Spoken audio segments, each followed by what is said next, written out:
नमस्कार दोस्तों, आज फिर लेकर आए हैं कर्मों का फल हिंदी कहानी। आज की ये कहानी बुरे कर्मों का फल की है।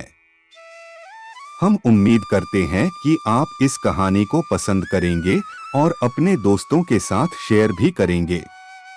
साथ में हमारे YouTube चैनल हिंदी कथाएं को सब्सक्राइब भी करेंगे। तो आइए सुनते हैं ये हिंदी कहानी। ज्योतिष कहता है कि मनुष्य अपने ही कर्मों का फल पाता है। कर्म कैसे फल देता है, यह इस प्रसंग से समझे। एक दिन एक राजा ने अपने 3 मंत्रियों को दरबार में बुलाया और तीनों को आज्ञा दी कि एक एक थैला लेकर बगीचे में जाएं और वहां से अच्छे अच्छे फल जमा करें। तीनों अलग अलग बाग में प्रविष्ट हो गए।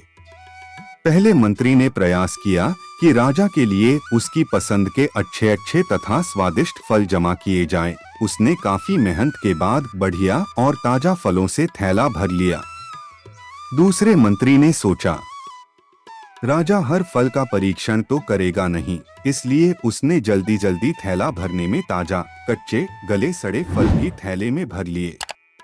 तीसरे मंत्री ने सोचा, राजा को तो सिर्फ भरे हुए थैले से ही मतलब होगा, वो खोलकर देखेगा भी नहीं कि इसमें क्या है। उसने समय बचाने के लिए जल्दी जल्दी इसमें घास और पत्ते भर लिए और अपना समय बचाया। दूसरे दिन राजा ने तीनों मंत्रियों को उनके थैलों के साथ दरबार में बुलाया और उनके थैले खोलकर भी नहीं देखे और आज्ञा दी कि तीनों को उनके थैलों समेत दूर स्थान के एक जेल में 15 दिन के लिए कैद कर दिया जाए।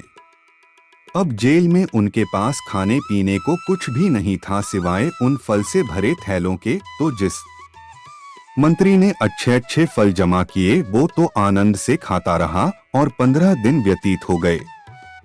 फिर दूसरा मंत्री जिसने ताजा, कच्चे, गले सड़े फल जमा किए थे, वह कुछ दिन तो ताजा फल खाता रहा, फिर उसे सड़े फल खाने पड़े, जिससे वो बीमार हो गया और बहुत कष्ट उठाने पड़े।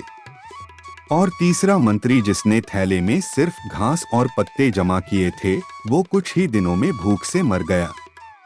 अब आप अपने आप से पूछिए कि आप क्या जमा कर रहे हो। आप इस समय जीवन के बाग में हैं, जहां चाहें तो अच्छे कर्म जमा करें, चाहें तो बुरे कर्म, मगर याद रहे जो आप जमा करेंगे वही आपको जन्मों जन्मों तक काम आएगा। इस कहानी से हमें यह शिक्षा मिलती है कि कभी भी हमें बुरे कर्म नहीं करनी चाहिए, बुरे कर्मों का फल खुद पर पड़ती है।